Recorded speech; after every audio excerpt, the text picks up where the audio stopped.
Saudações a todos. Hoje vamos falar sobre a telefonia tradicional.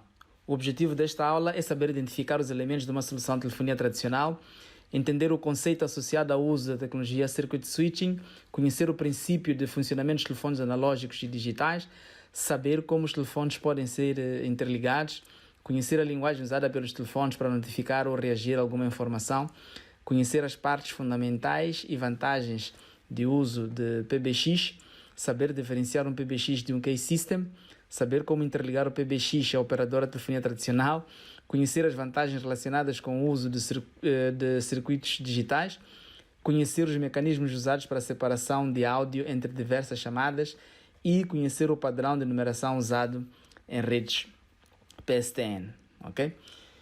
Precisamos de falar sobre telefonia tradicional porque alguns dos elementos e conceitos serão usados em telefonia IP e até porque pode haver necessidade de estabelecer algum tipo de ligação à rede de telefonia tradicional ou a elementos dessa rede. Ou seja, pode haver necessidade de integração. Então, convém conhecer o essencial sobre a telefonia tradicional, ok? Quando se fala de telefonia tradicional, referimos-nos à rede de telefonia onde os telefones estão interligados através de um provedor de serviço de telefonia fixa, que geralmente é uma entidade pública que representa uma PSTN, que significa Public Switched Network, ou rede de telefonia pública por comutação de circuito, ok? Podemos até fazer analogia aos provedores de internet, porque em casa até temos internet e os nossos computadores têm acesso à internet graças à ligação que temos ao provedor de serviço de internet. O mesmo acontece com os telefones. Podemos usar os telefones porque temos ligação ao provedor de serviço de telefonia, ok? Os telefones podem também estar interligados através de um PBX, mas o principal objetivo é comunicar ou trocar mensagem através de emissão e recepção de chamadas. Um PBX é uma versão em miniatura dos equipamentos que permitem o estabelecimento de chamadas nas operadoras de telefonia ou central telefônica, o que significa que o PBX tem a inteligência de uma central telefônica de uma operadora de telefonia, ok? Para se estabelecer uma chamada entre dois telefones através da PSTN, a telefonia tradicional usa a tecnologia Circuit Switching, ou seja, a comutação de circuito. Então, quando se fala de comutação de circuito, significa que se deve dedicar um circuito ou um caminho físico permanente para estabelecer uma chamada. E enquanto a chamada estiver em curso, esse circuito não pode ser usado por mais ninguém, ok? Partimos do pressuposto, claro, que estamos a usar um circuito analógico convencional sem recurso ao FDM. Falaremos mais adiante sobre o FDM, ok?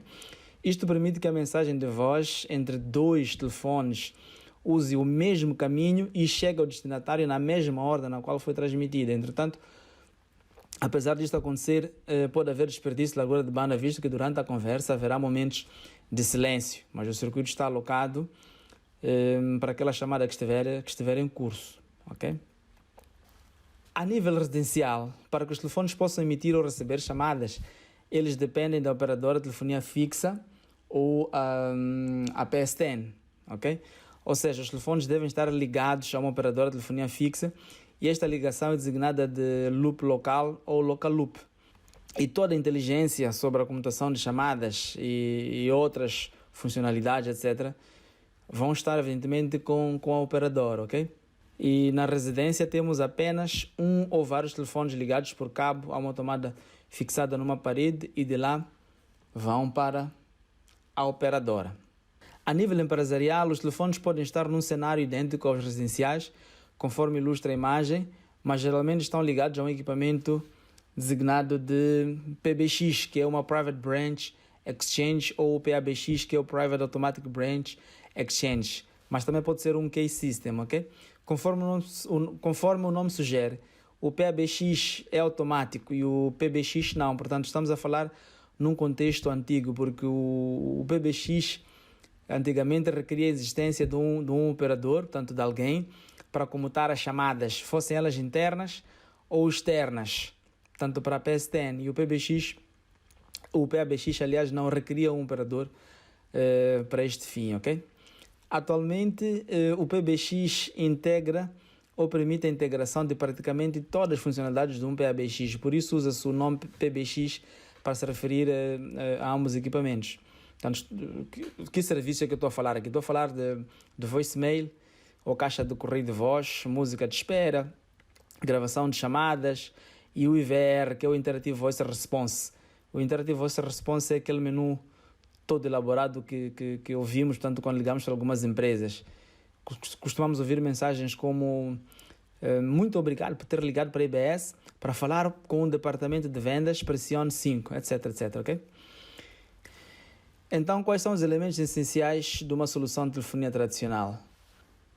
Temos, primeiramente, os telefones analógicos, ok?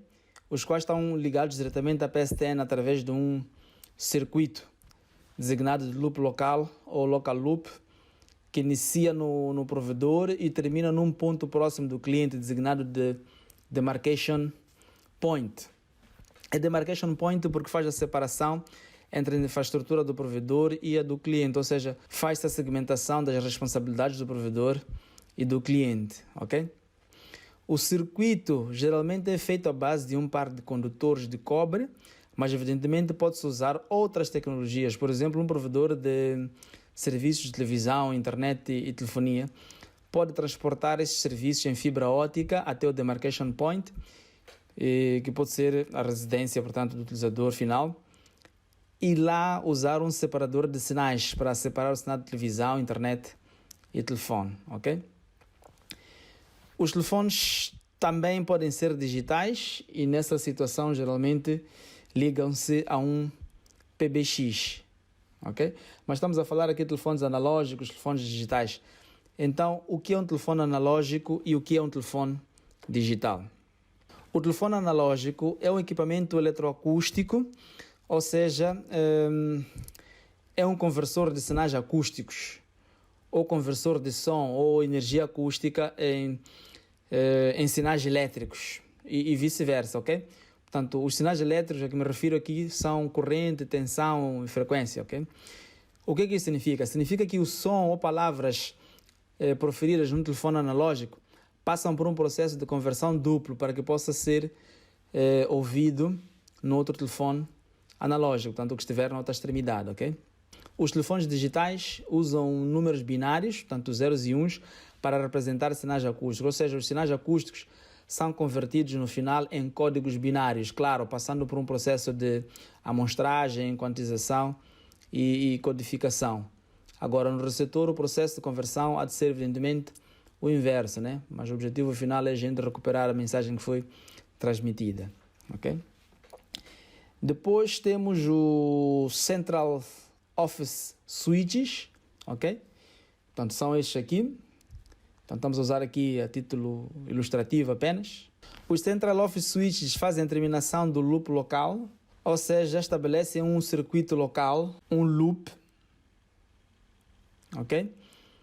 Onde os telefones, faxes, etc., estarão ligados a esse loop com o objetivo, portanto, de emitirem chamadas, ok? E o mais engraçado é que a nível residencial ou dentro de uma determinada casa pode-se criar um pequeno loop, semelhante a este que falamos aqui há pouco tempo, um pequeno circuito, né? Onde mais telefones estarão ligados, o que permite que a mesma chamada possa ser atendida em diversos compartimentos da casa, ok? De certeza que já vimos esses cenários em filmes, novelas, quando alguém aparece a querer ouvir a conversa alheia, ok? Os Central Office Switches são também responsáveis pela sinalização, ok? Falaremos sobre isso. São responsáveis pelo fornecimento de corrente elétrica para alimentar e fazer tocar o telefone. São responsáveis, portanto, por fazer a recolha de dígitos, estabelecimento, roteamento e encerramento de chamadas. Portanto, evidentemente que os Central Office Switches estarão ligados a outros provedores de telefonia tradicional para que haja contacto com o mundo inteiro. Portanto, estamos a fazer analogia, aliás, à internet, né? Temos um provedor de internet que, a uma determinada escala, vai se ligando a outros para que, de fato, as pessoas tenham acesso ao mundo fora. Temos ainda o PBX, que é uma versão privada e de menor dimensão do Central Office Switch ou da central telefónica e fornece os serviços de telefonia com toda a inteligência de uma central telefónica. E ela é implementada, portanto, em soluções corporativas, ou seja, usa-se o PBX para empresas, ok? O PBX pode ser substituído por um case system, que por sua vez é uma versão limitada de um PBX. E nos dias de hoje fica difícil distinguir um PBX e case system, visto que quase todas as funcionalidades de um PBX atualmente estão integradas num case system. Mas se compararmos as versões iniciais, podemos dizer o seguinte: que um PBX ele funciona como um Central Office Switch, portanto tem uma versão em miniatura de um Central Office Switch, ok? Portanto vai ter as funcionalidades de uma central telefónica. Enquanto que um Case System funciona à base de Shared Line. O que isso significa? Significa que os telefones, todos eles, vão partilhar, portanto, as mesmas linhas para ligação para a rua, e mesmo internamente.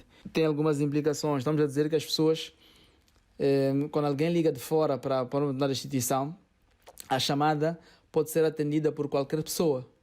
Ok? Por quê? Porque todos os telefones têm exatamente as mesmas linhas. Ok? Enquanto que com um PBX é diferente. Portanto, nós vamos ter diversas linhas e essas linhas podem estar dedicadas a utilizadores específicos ou a uma recepcionista. Ok? O PBX usa, portanto, telefones digitais, enquanto que o Case System usa telefones digitais ou analógicos ou ambos. Ok? O Case System, para eu poder efetuar chamadas para a rua, devo pressionar um botão no telefone para poder obter a linha, portanto, posterior. Enquanto que com o PBX, para poder ligar para a rua, tenho que marcar um dígito extra. Ok? Em vez de selecionar um botão, eu escolho, portanto, um dígito extra, que geralmente costuma-se usar o 9. Ok? O PBX também costuma-se usar em empresas com muitos utilizadores, geralmente acima de 50 telefones, enquanto que um Case System, no máximo, até 50 telefones. Um PBX tem uma quantidade ampla de cartas, mas cada uma desempenha uma função específica. Ok? Então, quais são as partes que integram um PBX? Temos inicialmente o Power Supply, ok? Que são fontes de alimentação, que por uma questão até de redundância, costuma-se integrar baterias externas. E por conta disso, com o corte de energia numa residência, os telefones continuam operacionais, ok? Então não me supor que houve um corte de energia no bairro que até afetou a central telefónica, mas como a central telefónica tem fontes redundantes de energia, portanto, através de bateria, então os telefones continuam a ser alimentados normalmente, ok? Depois temos as line cards, ok? As line cards vão fornecer interfaces ou portas para os telefones se conectarem ao PBX e geralmente através de um cabo Amphenol. Portanto, um cabo Amphenol seria isso que estamos a ver aqui, ok? E portanto isto é o único cabo que depois saem várias ligações e vão terminar em RJ11 e é lá onde a gente vai ligar, portanto, os nossos telefones. Depois temos os trunk cards que disponibilizam interfaces para ligar ao Central Office Switches ou outro PBX. Okay? Depois temos o Control Complex, que é o cérebro do PBX pelo fato de ser responsável pelo estabelecimento, manutenção e encerramento de chamadas e outras funcionalidades de gestão de serviços de telefonia. Okay? E por fim temos o Switch Backplane, que faz a conexão ou ligação entre os componentes do PBX depois de receber a instrução do Control Complex. Portanto, é o hardware que vai, portanto, fazer as ligações necessárias. Okay? Agora, por que razão as empresas optaram em usar PBX e não telefones ligados diretamente à PSTN ou operadora de telefonia? A principal razão está associada à contenção de custos, visto que desta forma a empresa não precisa de ter uma linha telefônica para cada telefone, mas sim um grupo de linhas que vão servir a empresa no seu todo. Okay? Geralmente o número de linhas é inferior à quantidade de telefones. Por quê? Porque partimos do pressuposto que os telefones não usarão todas as linhas simultaneamente. Então as pessoas não vão estar todas elas ao mesmo tempo ao falar o telefone, portanto, para a rua. Okay? Outra vantagem associada ao uso do PBX está relacionada com o fato de se poder emitir e receber chamadas entre telefones numa mesma instituição sem necessidade de passar pela PSTN, ou seja, as chamadas são comutadas pelo PBX e não chegam sequer a ir à rua. Portanto, tenho um PBX e eu consigo ligar de uma extensão para outra, de um telefone para outro. Entretanto, também temos desvantagens. Por exemplo, num cenário onde usamos PBX ou Case System, deve-se ter em conta que os telefones digitais usados devem pertencer ao mesmo fabricante, ou seja, se o PBX for do fabricante XPTO, os telefones também devem ser do fabricante XPTO, ok? Veremos em telefonia IP que, graças ao uso do protocolo SIP, podemos ter uma solução ou implementação com equipamentos de diversos fabricantes, ok? Situando a todos, estamos a falar dos elementos essenciais de uma solução de telefonia tradicional ainda. Temos, por fim, os trunks, ok? Conforme a gente consegue ver aqui, são vários, ok? Que providenciam ligação entre dois ou mais switches entre PBX OK System. E podem ser, portanto, Central Office Trunk, podem ser tie trunk ou tie line e Inter-Office Trunk, ok? O Central Office Trunk permite a ligação local entre um PBX e o switch, e a ligação pode ser analógica ou digital, ok? Enquanto que o tie trunk permite a ligação entre dois PBX, mas fazendo com que os usuários estabeleçam chamadas entre PBX usando short numbers, ou seja, marcação a 4 dígitos ou numa quantidade inferior à usada pela PSTN. Geralmente são 3 a 5 dígitos, ok? Isso é bom porque eu posso ter uma empresa que tem uma sede, conforme o exemplo que estamos a ver aqui, uma empresa que tem uma sede, entretanto tem a sua sucursal. Ao invés de eu estar a marcar aqui os números comuns da PSTN, por exemplo, seria 21, 325, alguma coisa, não é? Eu posso marcar, por exemplo, a 3 dígitos, por exemplo, 2001. Portanto, eu estou aqui neste grupo de telefones que começam com 3 alguma coisa, marco para 2. Então, a chamada passa normalmente pelo trunk como se estivéssemos todos ligados ao mesmo PBX, ok? Claro que depois, a nível de faturação, isso tem os seus custos, ok? Vai-se cobrar pelo uso do tie trunk, assim como pela duração da chamada, ok? E por fim temos o Inter-Office Trunk. O Inter-Office Trunk, conforme conseguimos ver aqui, permite a ligação entre dois ou mais edifícios de operadores de telefonia tradicional através de circuitos digitais, ok? Dissemos há pouco que os trunks podem ser analógicos ou digitais, ok? Qual é a diferença, basicamente? O trunk analógico transporta uma única conversa telefônica de cada vez, ok? O que significa que se uma chamada estiver em curso e tiver ocupado o circuito analógico, este não pode ser usado até que a chamada seja concluída, ok? Ok, apesar de se conseguir usar os circuitos analógicos para fazer passagem de voz, é importante saber que os sinais de voz transmitidos através de circuitos analógicos ou trunks analógicos, infelizmente, sofrem muita atenuação à medida que se distanciam do provedor ou do Central Office Switch. E claro que para poder aumentar, portanto, a distância de cobertura pode-se recorrer a amplificadores, mas os amplificadores, infelizmente, aumentam consideravelmente o ruído a ponto de inutilizarem o verdadeiro sinal de voz, ok? Então, esses circuitos, eles até são funcionais, mas de certa forma têm, portanto, este problema que falamos há pouco, mas também torna-se insustentável, por exemplo, quando se pretende passar várias chamadas em simultâneo em virtude da quantidade de cabos necessários, ok? Então tinha que se pensar numa solução mais eficiente. É por isso que temos os trunks digitais, ok? Os trunks digitais, eles permitem que o mesmo circuito, portanto podemos até arriscar dizer que o mesmo cabo transporta várias chamadas simultaneamente, enquanto que com o circuito analógico eu precisava de ter vários cabos para poder passar várias chamadas. Com o circuito digital eu consigo num único cabo passar várias chamadas simultaneamente. Mas então, como é que isso é possível? Primeiro é importante saber que entre várias opções que veremos quando falarmos sobre as configurações de portas digitais nos Voice Gateways e no Call Manager Express, cada trunk digital pode ser designado de T1, ok? E1, ISDN BRI, ISDN T1 PRE ou ISDN E1 PRE, ok? E cada circuito digital é composto por 2 tipos de canais.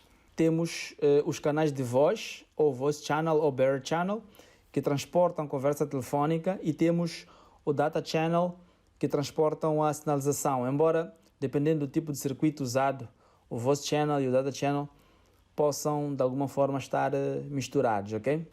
Os circuitos T1 são usados nos Estados Unidos da América, Canadá e Japão, e são constituídos por 24 canais DS0, que é o Digital Signal Level 0, e cada canal DS0 tem 64 kilobits e é usado para transportar uma chamada telefônica apenas. Então estamos a dizer que Se eu estiver a trabalhar com um T1, tenho 24 canais e cada canal é designado DS0 e disponibiliza, aliás, uma banda de 64 capas para fazer uma chamada. Logo, uma chamada vai ocupar 64 capas. Portanto, uma chamada não comprimida, uma chamada pura, vai ocupar 64 kilobits por segundo de banda, ok?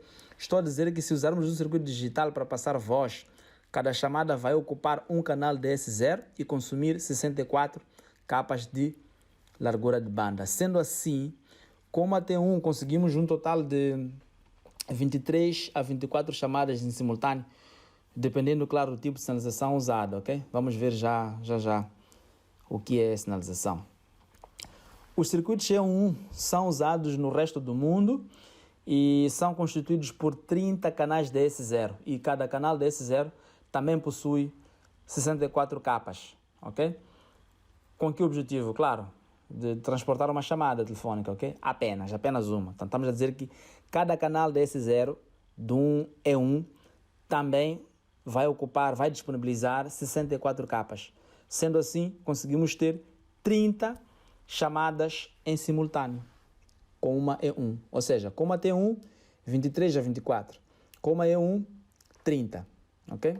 Para além de voz, deve-se passar sinalização. O T1 e o E1 usam sinalização cache, que é o Channel Associated Signaling, ou seja, a sinalização associada ao canal. O que isso significa? Significa que no mesmo canal onde passa a voz, também passa a sinalização. E isso é possível emprestando alguns bits que são destinados à voz, ok? Este tipo de sinalização também é conhecido por Robert Bit Signal, que é o RBS, pelo fato de usar bits emprestados que eram destinados, portanto, para voz. Então vamos usar para sinalização, ok? Agora, o ISDN usa a sinalização CCS, que é o Common Channel Signaling, ou seja, a sinalização de canal comum. O que isso significa? Significa que ao invés de eu usar o mesmo canal destinado aos pacotes de voz, teremos um canal dedicado para a sinalização, ok? E este canal serve a todos os canais de voz para cada circuito digital. Estamos a dizer o quê? Que vamos ter um canal dedicado para sinalização. E este tipo de sinalização, ou esta forma de sinalizar, também é conhecida por out-of-band signaling. Portanto, out-of-band por quê? Porque o canal de voz, portanto, para eu poder conversar, falar, tenho canais dedicados para isso, mas para eu poder estabelecer uma chamada, monitorar a chamada, terminar a chamada, então terei também outro canal dedicado para isso, ok? A sinalização CCS ou out-of-band é amplamente implementada porque os canais oferecem uma maior largura de banda para pacotes de voz, oferecem segurança porque a sinalização não se mistura com pacotes de voz e é possível passar uma série de mensagens e funcionalidades proprietárias quando interligamos a diversos PBX, ok? Então, como é possível passar várias chamadas simultaneamente no mesmo circuito digital? Isto é possível porque cada circuito digital dispõe de vários canais DS0, também chamados de time slots, ok? E com recurso ao mecanismo designado de TDM, que é o Time Division Multiplexing, é possível alocar os diferentes canais em diferentes porções ou divisão de tempo.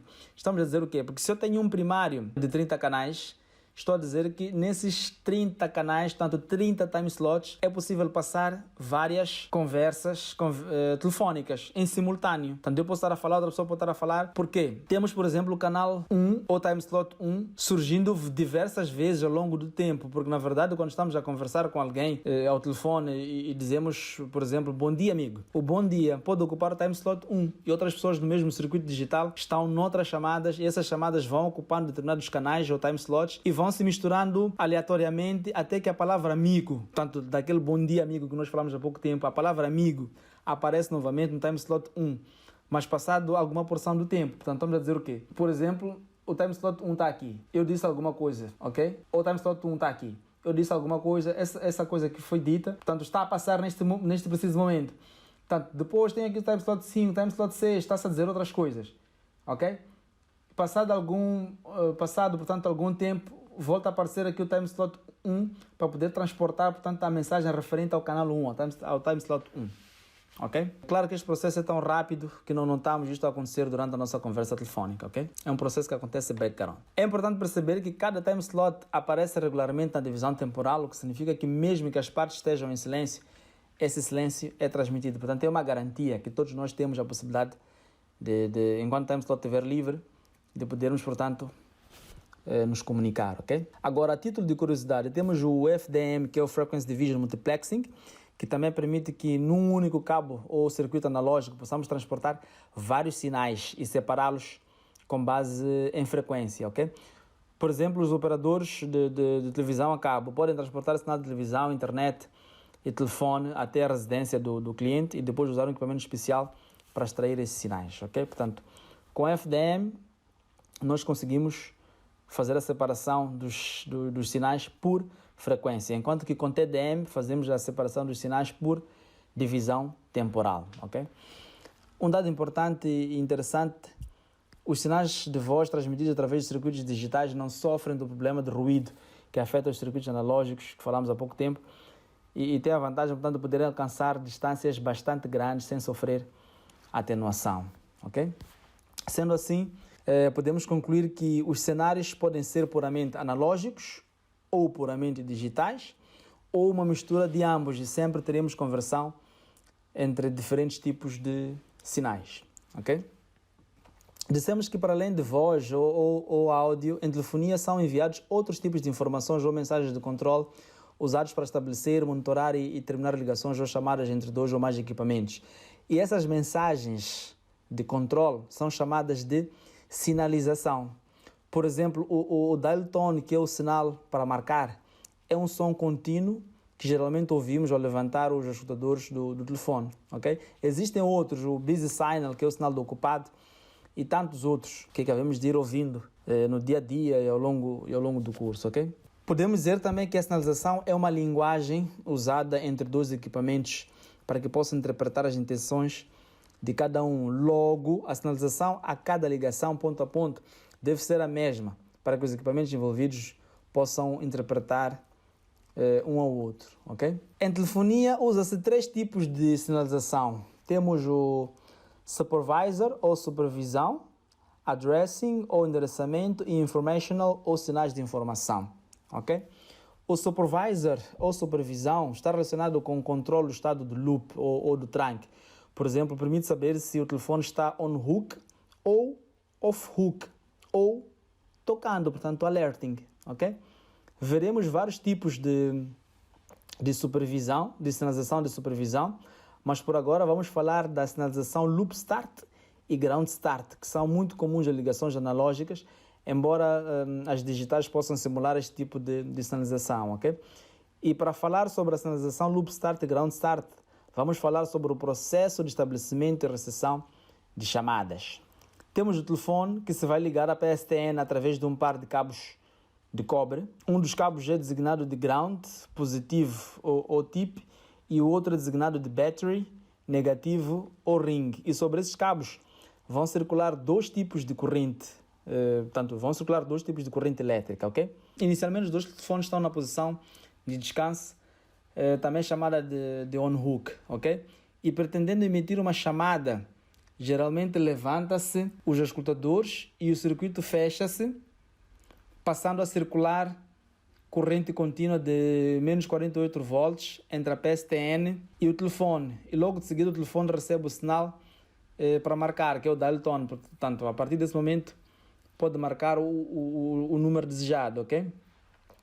Agora, ao receber uma chamada destinada ao telefone que está noutra extremidade, a PSTN envia corrente alternada, cerca de 90 volts, sobre o par de cabos que termina nesse telefone, e essa corrente vai circular sobre o ramo que contém um capacitor e a campainha, fazendo, evidentemente, tocar o telefone, ok? E logo que alguém atender o telefone, portanto, a chamada conecta-se e as pessoas podem se comunicar, ok? Evidentemente que a corrente enviada, portanto, nesta situação em que o telefone está a tocar, a corrente deve ser alternada. Por quê? Porque se fosse contínua, o capacitor ia bloquear aqui a corrente contínua e o telefone, portanto, não tocaria. Okay? Neste tipo de cenário, onde o estágio de on-hook e off-hook é determinado fechando-se e abrindo o circuito e deixando passar ou não a corrente entre a PSTN e o telefone, disse que a sinalização é loop start. Ok? Portanto, presta atenção que ela é entre a PSTN e o equipamento na outra extremidade. Daí o nome loop. Okay? Este tipo de ligação é largamente utilizada em ligações residenciais, apesar de ser suscetível ao problema conhecido por glare, né? Glare. Glare é português, glare. Que consiste no seguinte: na altura em que um usuário estiver a emitir uma chamada para a rua, sobre a mesma linha pode estar a entrar uma chamada e ambos os telefones ficam conectados. Portanto, nessa situação, sem que se ouça o tom de marcar ou ringback, portanto, que é a notificação de que o telefone da outra extremidade está a tocar. Portanto, os dispositivos dos usuários ficam temporariamente sem ouvir nada, até que se apercebam que estão conectados, ok? Fica aquela situação, levantei o telefone, mas quer dizer, não tem linha, o que está a acontecer? Até que alguém se apercebe que tem alguém do outro lado do telefone porque disse alguma coisa, não é? Por outras palavras, estamos a dizer que dois usuários estão a tentar usar a linha simultaneamente, ok? Num cenário residencial em que o número marcado é de fato para a residência específica, salvo se tiver falhado o número, mesmo assim não há grandes problemas, mas num cenário corporativo, onde temos centenas de telefones, teríamos problemas sérios relacionados com glare, porque, portanto, teremos a ter situações de chamadas a irem parar a destinatários não pretendidos, ok? E por essa razão, criou-se a sinalização chamada de ground start, ok?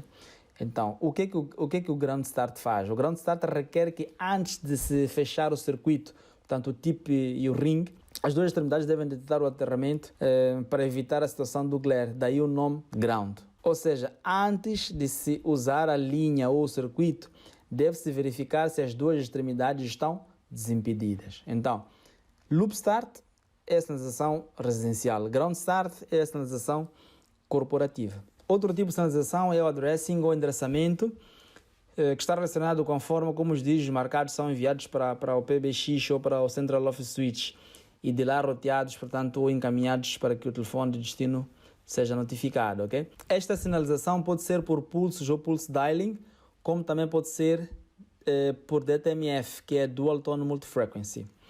Inicialmente, os telefones que usavam o pulse dialing eram designados de rotary phones, porque tinham um disco para marcar os números, enquanto que os que usavam ou usam DTMF, portanto, são designados de touchpad phones, porque tem um teclado, portanto, para marcar, ok? Agora, atualmente, o telefone touchpad pode simular marcação por pulsos, apesar de ser DTMF, ele também pode simular a marcação por pulsos, bastando escolher manualmente o modo no qual deseja que o telefone funcione ou opere, ok?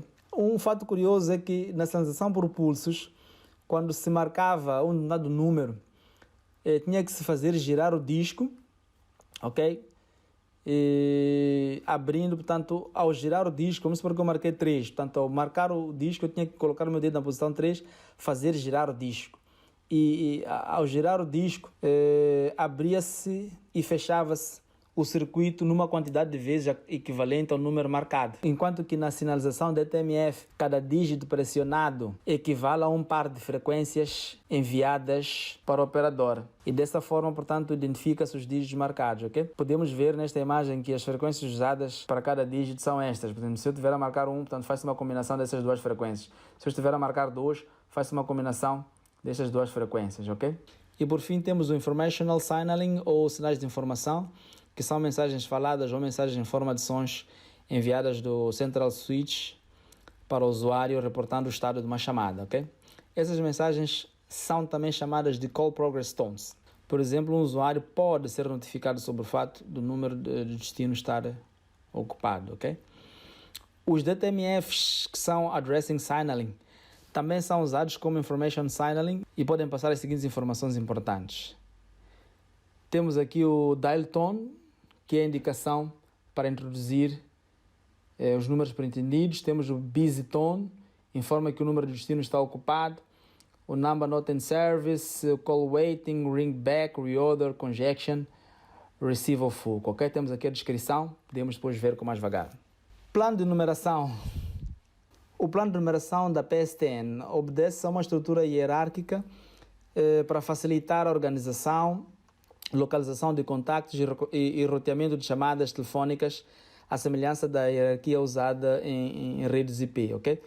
A nível corporativo, pode-se definir um plano de numeração que seja conveniente para cada instituição, à semelhança dos IPs privados ou segmentação com IPs privados, quando se fala em redes IP também.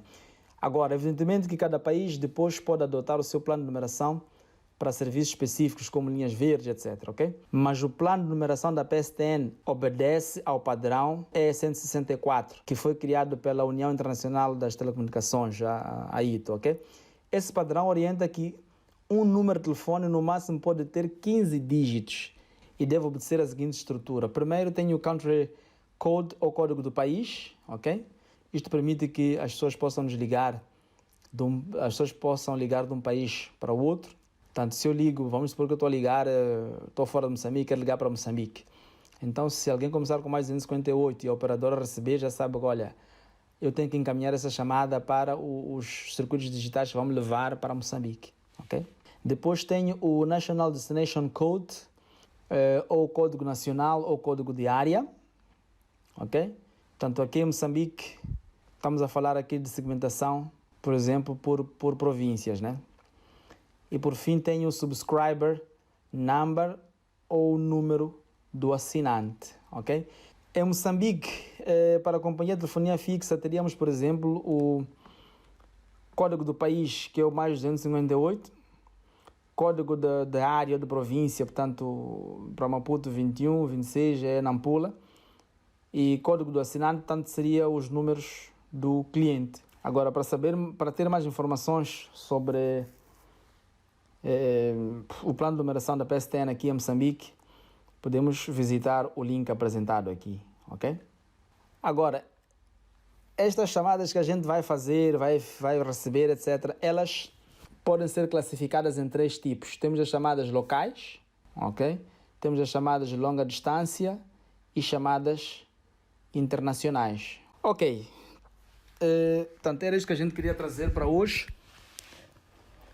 Mas seria interessante a gente ver aqui um caso prático. Eu vou deixar aqui um pequeno desafio. Se estivéssemos numa época em que não tivéssemos telefonia IP, mas tivéssemos todos os elementos que vimos sobre a telefonia tradicional, eu gostaria que desenhasse a tua proposta de solução de telefonia para o seguinte cenário. A IBS é uma empresa pequena e tem 4 colaboradores, sendo que por imperativo de trabalho e pela natureza de gestão, todos devem conhecer e dominar as atividades uns dos outros e prestar igual assistência aos seus clientes. A questão que eu coloco é a seguinte: que tipo de telefones, central telefônica e circuitos para a rua usarias? Supondo que, passados alguns anos, mas ainda sem telefonia em pé, a empresa cresceu, mas desta vez os trabalhadores estão separados por departamentos, cada um com sua responsabilidade, cada um com sua atribuição. Que tipo de telefones, central telefônica e circuitos para a rua usarias? Portanto, fica o desafio. Vocês têm os meus contactos e vamos interagindo, portanto, vão dando as vossas opiniões. Afinal de contas, as aulas serão mais interessantes se nós interagirmos mais. Muito obrigado por ter assistido esta videoaula e até a próxima.